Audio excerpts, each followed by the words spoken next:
one of the things that I was kind of like thinking about and theorizing and looking into afterwards was the use of food. And so I really want to just talk about the use of food as like metaphor for power and the dynamic switching between the two. And also for like consumption, not only just consumption of the food, but of each other. So in the beginning, when they first have their meet cute, right? He's starving. He's so hungry. He's willing to eat all of this food.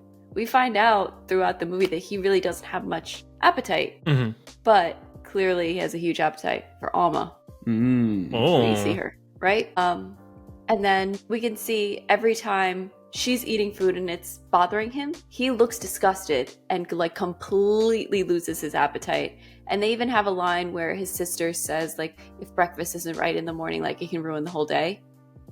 And I think that has to do with like him being like in the like headspace he needs to be in to get through his day, whether that's that he had a huge breakfast or whatever.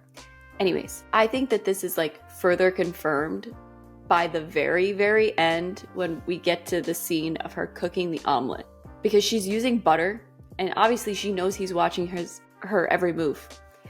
And he's very specifically hates butter, as we heard before, right? One of his least favorite, least indulgent foods. And her specifically cooking this omelet in butter in front of him and essentially forcing him to eat it, but not really forcing him.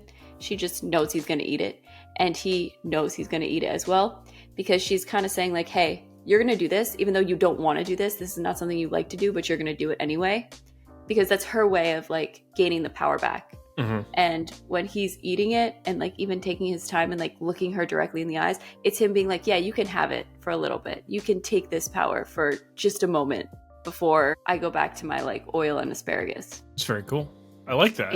Yeah. I liked looking at food in this, and like you can think of all kinds of scenes where you can see that exact like power play. Even when she cooks for him that night and he hates it, it's because he's not willing to give up his like. And she's in that moment, she's the one with the control. Yep. Yeah, that's very cool. I love that. Yeah. It makes you relook at the movie a whole different way.